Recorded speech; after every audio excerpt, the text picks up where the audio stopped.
Hi, so I'm Monica, aka Dr. Bowles from Dentistry in Motion. I am the founder and CEO of the organization.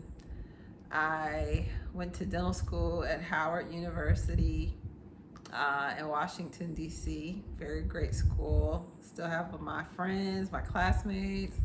Love going to Howard because there, a lot of people were there that looked like me and had a vested interest in my future and wanted to make sure I succeeded. I've been doing dentistry for 20 years and I've worked in all types of settings. And one of the things that you don't learn in dental school is how to start a business.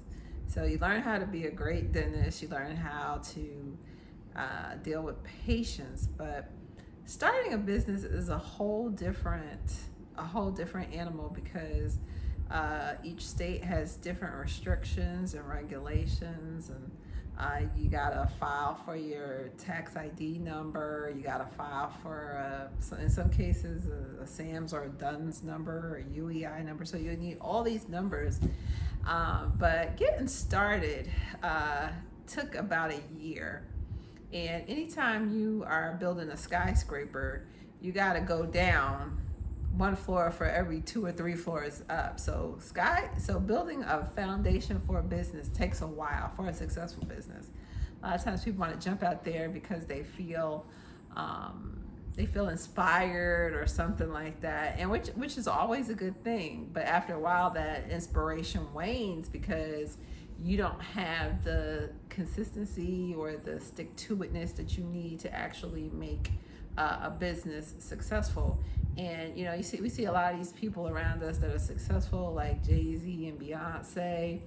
Not just in the entertainment industry. I forget the guy who founded Bambi.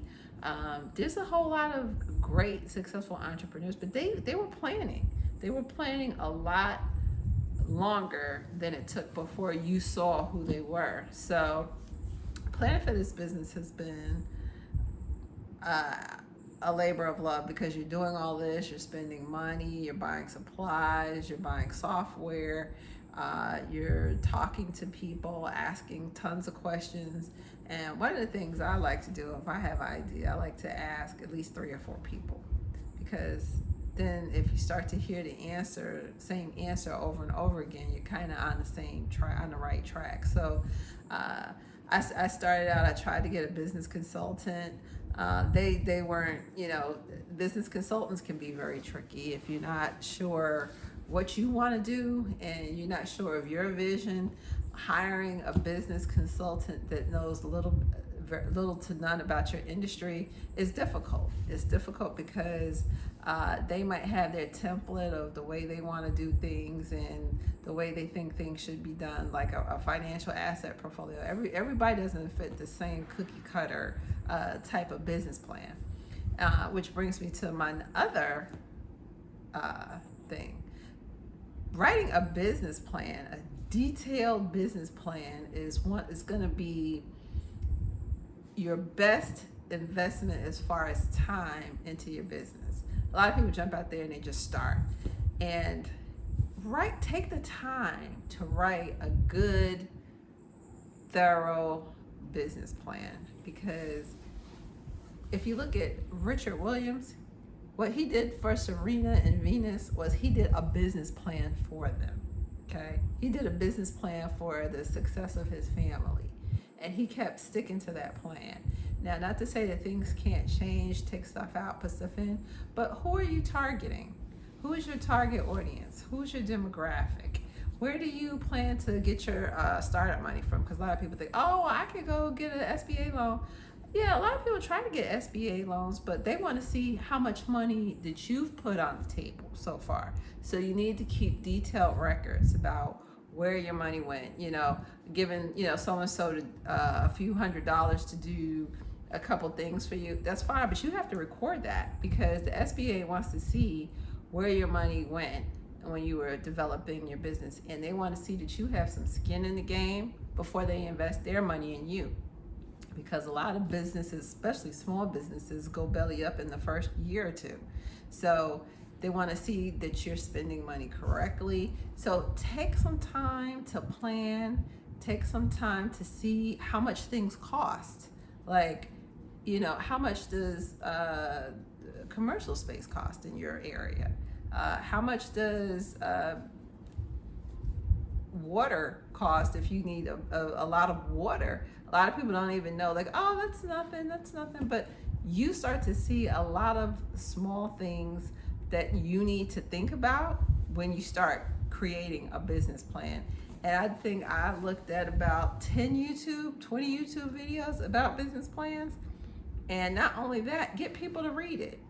Get your friends to read it, get your other business associates or people that that have businesses to read it. And one of the good things about me, I have friends that have businesses that were able to give me constructive feedback. You're giving too much detail here. Take some of this out. Put some, focus on your strategy more.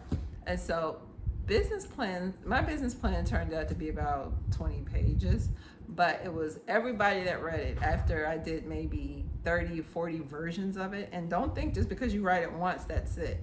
You're going to have to keep revising it over and over and over again, because you want whoever you give this business plan to, say a bank, you want to leave no doubt in their mind what your mission is, what your goals are, how you plan to achieve them, what strategies do you have if something doesn't go well. So you need to have like a good SWOT analysis in there. And if you don't know what a SWOT analysis is, please look that up.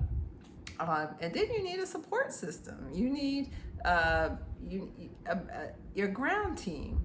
You need a few people that, even if somebody you can call just to talk to and tell them about problems, because a lot of times you're so focused in one direction, the problem is right here, and you're so busy looking over here that you can't see the answer right here. So you need somebody to turn your head the other way so you can see the solution.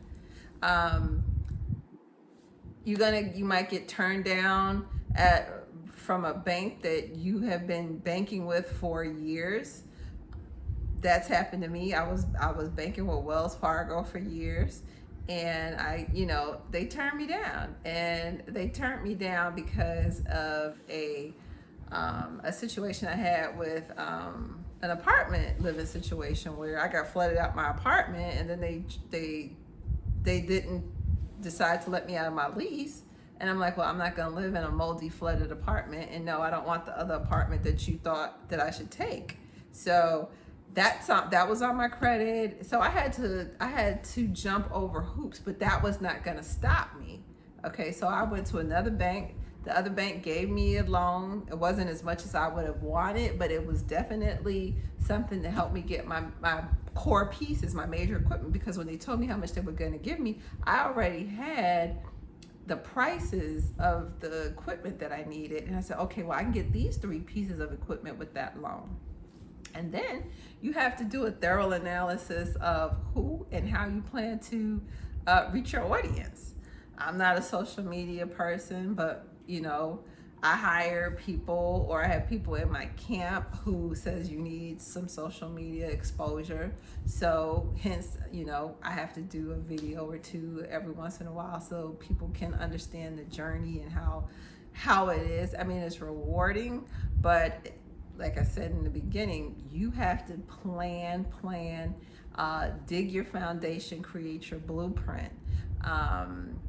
For my business, I needed software from different vendors, and I needed the softwares to talk to each other. Even for your website, that's your business card for the internet. And your business card has to reflect you, and it shouldn't be done with little or no thought. So when I first got my website from this company, I went online, and I have a dental group chat, and I said, I need a website, blah, blah, blah. So, and those group chats are good for that because they bring forth information. So use the group chats to extract information for your business, because there's Clubhouse. If there's not Clubhouse, there's all kind of Facebook chat groups. There's LinkedIn. There's no reason why you can't get the questions that you need answered. The important thing is that you're asking the right questions. And so I got a bunch of different offerings for website developers, and I called them and set something up. And a lot of these web developers now, they have a monthly fee, which is not bad, because you don't have to sit there and worry about color blocking and those types of things. You don't have time to do. Okay, leave that to the experts. And that's another key to success, being able to delegate, but delegate to the right people. Okay, make sure that they understand your vision, because if you're communicating something to them and you don't understand your vision, how do you expect somebody else to understand it? And that's a part of your success. Your success is seeing what you want to happen. I mean, you take my logo. See that? That didn't just come to be. That took, I can't even tell you how many revisions. But when I saw it, I knew that was the one. I had all the ones that I was getting, I didn't even pass those on to my friends because I didn't like it. So you have to be the first litmus test for everybody. People only see what you like, not the ones that you don't like, because if you don't feel good about it and somebody else feels good about it, does not mean that you have to accept it just because they think they feel good about it. You have to look at it and say, yes, that's it. Or have a couple of them and say, okay, I like them. I can't choose between the 3 of these logos, but send it out to your friends. Say, okay, and then pick from them and pick from the ones that get the most votes. So but getting back to the website, they tried to give me a cookie cutter website, and they're like, okay, we're ready. You ready to go live? And I'm like, go live with what? No, you guys are not understanding my vision. And you want a company that is willing to work with you and to go back to the drawing board and not lose patience with you and get it right. Now, everybody that sees my website, they're like, it's easy to read, it's colorful, it's eye-catching, it's simple. There's not a whole lot of flashing and little words, and it's very straightforward. And that's the kind of website that I wanted, because a lot of times when people go to your website, they want to see what they're looking for in the first 30 seconds. They don't want to comb through a whole lot of verbiage and text and pictures on your website. Put the important information on there, but make it simple and make it clean. And that's what people want. We're living in a time where people don't read, so they want what they want right away. They want a point click, and they want action. They want a phone call back. They want to know that you're responsive.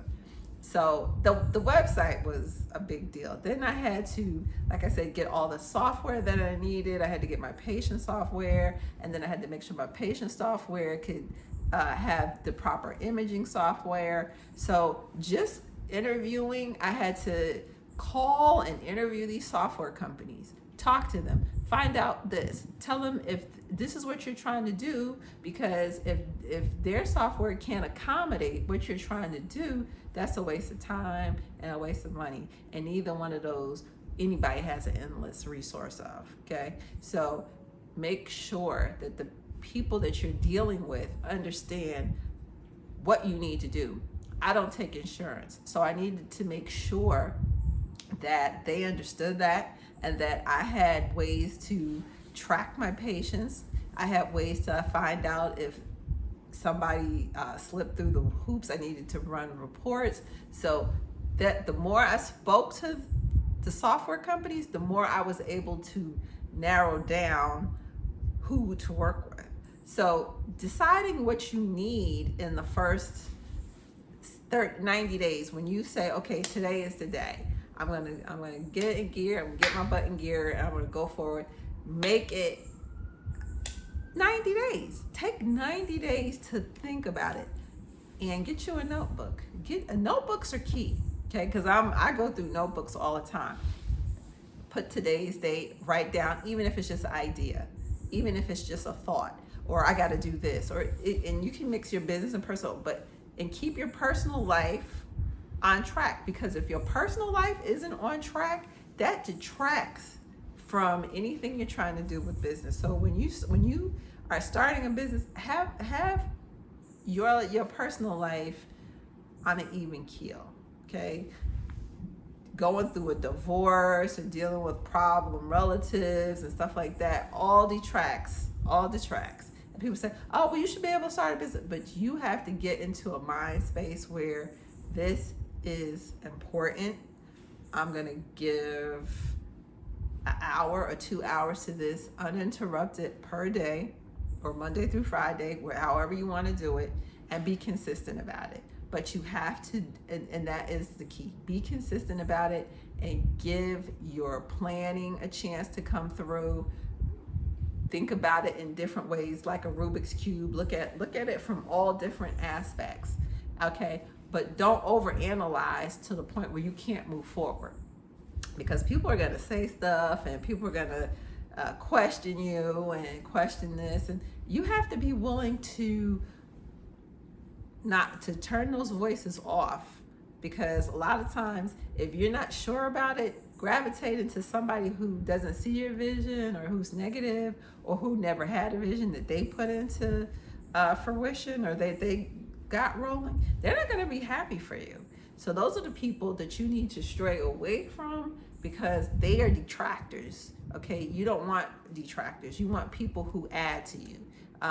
So focus on that. And then as you keep moving forward, you keep getting ideas about how to grow the vision. So that's all I'm going to say for that for now. But the main takeaway is, before you start to go through getting a place, getting supplies, sit down with yourself and make sure your vision is clear.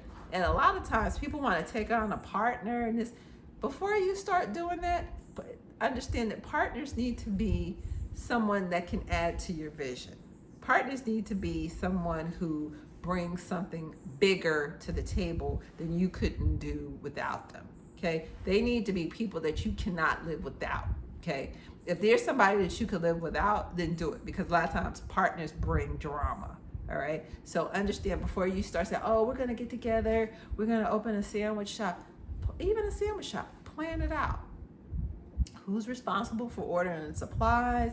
And if you're going to be a partner, who's responsible for what money? So if everybody's an equal partner, there's 4 of us, and we want to start with $100,000, make sure everybody's got their $25,000 day one. Okay, if somebody doesn't have their $25,000 day one, then that's a huge question mark on their commitment, their financial sustainability to the mission, and their overall knowledge about what it takes to keep a business on track. So I've never taken partners, because I know for a fact that I don't work well with partners. I work best as a delegator and a visionary. So I don't really like a whole lot of detractors. But if I'm going to take on a partner at some point, and you can take on a partner at any point in your business, okay? And you have to be clear about what that partner needs to look like. You know, like you go on all these different websites and find a lover or a boyfriend or girlfriend. You think, okay, this is how I want them to look. I want them to have a certain body type, certain skin tone, certain, hair. That's the same type of vision that you need for a partner in business. I need somebody who is financially stable on their own. And when I say financially stable, they haven't called you and asked you for money in the past year or so. They're not talking about how much they hate their job. That's why, this is a good idea. No, that's not a good idea. Just because somebody hates their job doesn't mean that they and ready to quit means that they're going to be a good business partner for you and give 100% to your business. This person is is financially fortified. They have great connections. This person might have connections in TV, or this person might have connections in entertainment, or connections in City Hall. Okay, so you can get permits or whatever if you're building homes.